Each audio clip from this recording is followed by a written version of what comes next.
Hello and welcome to the DFS underscore PhD show for today, the 23rd of December, the Saturday slate for the NFL. Remember, you're good enough, you're strong enough, and gosh darn it, someone's got to win that money. Might as well be us. No screenshots right now, but I will say, yeah, congrats again to Sheets for what is yesterday, today. But we got a whole day tomorrow, a lot of money on the line. And yes, I have the NBA stuff up if it's still before the NBA slate on the 22nd. You should go check that out. It's going to be a fun slate. All right. So it's an interesting slate today, right? We've got two games. And so I went and I looked at the two gamer we had last weekend, the afternoon slate, just to see what won. And indeed, what won was a $400 missing lineup, right? So $400 was fine. It had a 4-2 stack, completely stacking one of the game. All of the remaining stack, like we've got 4-2, but more money on the table, or more. All the rest of the top 20 did not leave $400 on the table.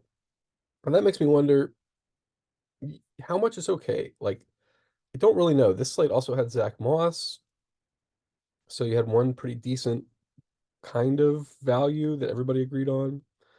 Um, yeah, so I'm not sure how much I want to take from that. I am going to leave. Well, okay, so in my actual run here, look at that. My top lineup has 49,200 tomorrow. So I think that's really in play. I'm going to do that tomorrow. Just because I think we have a number of people who are mispriced. So let me go over that to start with. Did this actually meet all my exposures? I think it did. But that's only because I didn't tell it. I only want, what, 65%? How much Palmer is too much? 80%? How much T. Higgins is too much? I don't know, 65%. I still not a big. No, T. Higgins is better than I was thinking of the other guy. The other Boyd. Yeah. He's better than Boyd, but he's not as good as Chase. I think 80 is fine though. Jalen Warren, though, I only want him down at like 65. Okay, let's see. Can I do that? You have to rebuild it? Okay, fine. With Joshua Palmer, I don't really care. You can have 90% Joshua Palmer, no big deal. 85% James Cook, no big deal. I don't know why I'm not getting like why is this not adding up? Uh, yeah, I don't really get it. I thought if I so I've allowed up to $1,000 of wiggle room here. You saw really, I mean, you should really only give yourself 400, but I think that's a fun way to get different tomorrow. Here's the reason why. The reason why is um Keenan Allen is out, and for the Bengals, Jamar Chase is out. So with those guys out, you do have a situation where it's unclear what's going to happen. Like in terms of the passing of the ball, it's clear what's going to happen. Higgins becomes your one, Boyd becomes your two, and then it looks like we probably have Irwin and Iosivas, depending on the play. So Irwin and Iosivas are both in there, really. I mean, they should both see like, I don't know, 20 or 30 snaps. Don't see them in here. So Irwin and Iosivas. We have a misprojected or something? Let's look. Yeah, that's an inappropriate projection for Iosivas tomorrow. Irvin. Okay, so we're giving all of the work to Irwin. I just don't. Okay, we have to probably make that a rule because I think you're going to see about equal amounts of Irvin and Iosivas, and whoever falls into the end zone is going to be a great value. Irvin and Iosivas. Let's put them both at 8. They're like the identical play to me. Irvin and yep, identical, fully identical, and min price. So how am I not getting to them? I don't understand what's happening. Anyway. So Cin wide receivers, maximum 2. Let's change this rule. No, you know what? I don't want that rule at all. This is the good wide receivers. I'm talking about max one, Cincinnati wide receiver 3. Group, no more than one. Wide receiver 3 from Cincinnati, which our two options were Iosivas and Irwin. They're both fine. I mean, like, they could get there tomorrow for sure.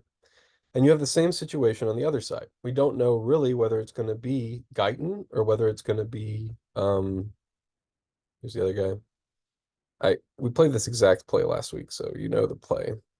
Okay, fine, I'll look at it. Oh, nope, not a new share. I know. Control tab, shift control tab. Okay, so Erickson. Where's Erickson on that list? Okay, he's there. So this is what I just don't see myself getting to 0% of all of these guys. I think there's some pretty solid values here in Iosivas and Guyton, Irwin, Erickson. Don't really understand what's happening. I guess if I have a max choose one, how am I getting to neither of them? Maybe it's I don't it has to be a salary restriction thing, I guess. I don't know. All right. I'm gonna try this just because why not? See what happens. If it gives me a better set of lineups, then I'm gonna recommend it to you guys. I really, really doubt it will to allow a full $2,000 of wiggle room, give me better lineups.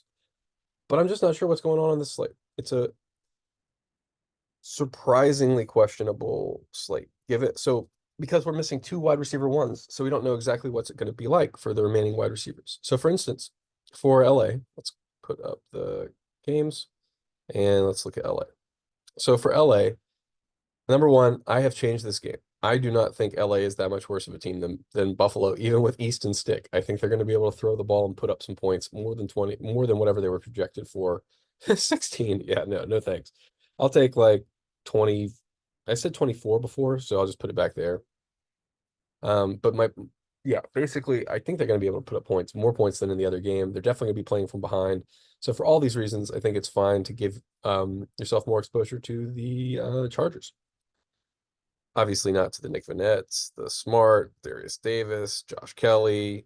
I don't know what to do with Josh Kelly and Spiller. I guess leave Spiller in, but he's priced appropriately, so you're not going to get to any anyway. But anyway, you see this is why, okay, because Palmer and Quentin Johnson are also underpriced. That's why we're getting to none of Erickson and Guyton, I think. Yeah, because Quentin Johnson and Palmer are better guys with more opportunity who are also underpriced. Okay. I still think you should have a little bit of exposure, even if it means weird salary. So I'm probably going to wind up there myself. Still can't meet my exposures. What in the world? How is that? How's that possible? I really don't understand how that's possible. I gave you so much wiggle room. I gave it $2,000 of wiggle room and it tells me it can't get what? How can you not meet my okay, hold on. Is it that I have like too many like my quarterbacks are all too limited? Or oh, same thing for running backs. It's your running backs. Yeah. So my running backs I set 95, 85. Yeah, that's what it is. I didn't allow enough running backs for as demanding as I'm being about running backs. So I have to be less demanding about running backs. Therefore, I have to allow 100% James Cook. I don't like it, but my other option, besides allowing just way too much James Cook here, my other option is to allow these weird other running backs. I don't like Austin Eckler. If you guys are going to play 41% Austin Eckler tomorrow, don't watch my channel. That's not the play tomorrow. You're going to lose. Like he's not doing well. Like if we go to his snap counts for the most recent week, he was out. He's in a 50-50 timeshare with Spiller. So I mean, like let's extrapolate this to this game. So 24 snaps, PPR points of 21 for Spiller. So we get a quarter of that, or about 6. That's where he's at. So we get about a quarter of 30. That's a lot of points to allow for Eckler, but that's still 7.8. So we go over here and we see, we're projecting more than 7.8 for Eckler? That is too many. Do not project more than 7.8 for Eckler. So Eckler's fully out for me. Like at 40%, 0% for me. Don't want any of him. I'm closer to getting to 40% Najee than on Eckler. I mean, like, because of he's out there more, right? Like, I don't need to actually, I do it. Steelers snap counts. Steelers snap counts. Running back, week 15. Jalen Warren's the only guy. Okay, well, glad I checked it out. So, yeah, Jalen Warren, 70%. Najee Harris, 34%. So we go to PPR points. Warren only put up 11.8 last week. I presume that's where we get our estimate for him for this week. Yeah, 12 is exactly that. But 60% of the snaps. It's 60-40, 12-10? Not quite, right? 60-40 would be 12-8. So Najee's a little too high or Jalen's a little too low. And honestly, I'm kind of leaning that Jalen's a little bit too low of the two options. And then Mixon is the third guy who's like pretty much a bell cow, although Chase Brown has been mixed in. I mean, like those guys I've been saying down here, Spiller and Chase Brown very much in play tomorrow. Spiller at 3% is going to be my player pool. I don't really want that, but I mean, the upside is unknown, and he's getting a lot of snaps. 24 is a lot of snaps. Like if we go back a week, he was like not close to 24, right? He was at 12. So he doubled his snaps. What if he goes 12, 24, 36? What if he goes 12, 24, 48? All of these things are like, I mean, if you're moving on from Eckler, you're moving on like now. You know what I mean? So I think I'm putting Spiller in the pool for tomorrow. I'm going to cap him at like, obviously he's an aggressive, weird play for the classic slate. He's great for the showdown. But for the classic slates, yeah, if I'm gonna play a Chargers running back tomorrow and Austin Eckler's like 6,000, 7,000, get out of town, guys. What are you doing playing Austin Eckler 40% of you tomorrow? Thank you for watching my show. I really appreciate you watching the show. Cheers, a little eggnog for you, but please, please don't play Austin Eckler tomorrow.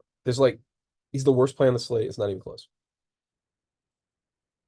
Most people who are playing this game are unaware that the last 2 weeks have been a complete turn away from Austin Eckler.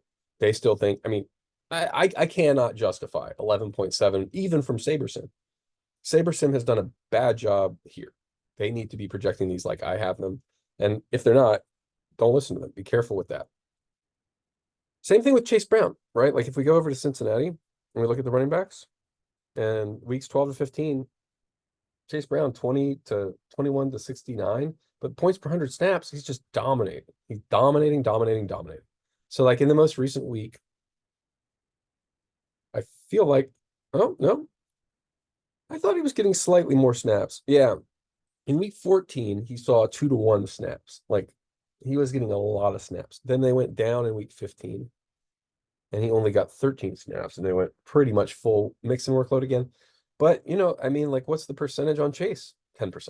Okay. So I think I'm more likely to go Spiller than Chase just because 10% is right. I mean, like 10% is appropriate, whereas 2.5% for Spiller is not appropriate, right? I mean, we just haven't seen the big explosive upside game from him yet, like we have for Chase. So anyway, that's the reason why my running back pool is going to be weird. I think you do have to include a fourth guy, though. I don't like the way my lineups are looking with just 3 running backs here. So I would encourage you to pick a fourth one, too. I'm going to put Najee in there. They could either one of them get there. They're probably both appropriately projected, and I have a rule already for it. So Najee's playable. I'm going to put it there. I've seen the stats. He's got an okay efficiency this year.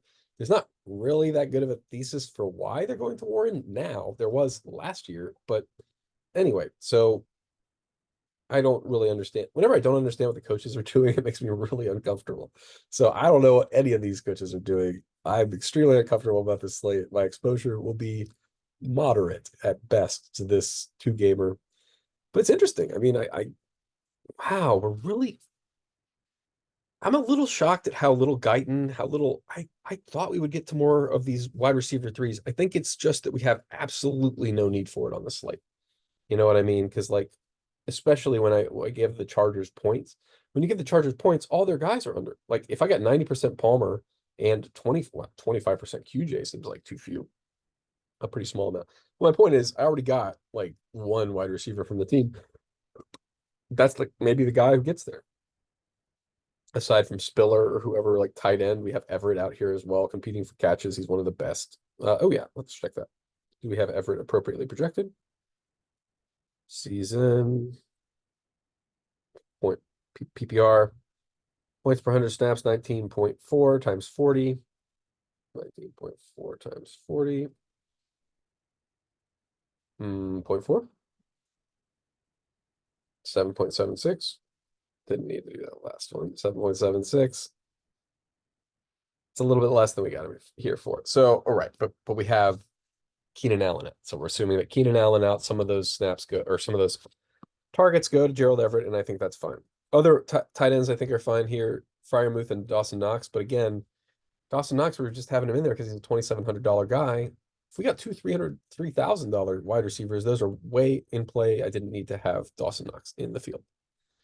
Besides that, I think, yeah, that's about all I got for the slate. It's kind of tiny, and I've already given you like all the main parts of it. So play James Cook, play Palmer, and then figure it out from there. All right. Remember, you're good enough, you're strong enough. And gosh darn it, someone's got to win that money. Might as well be us.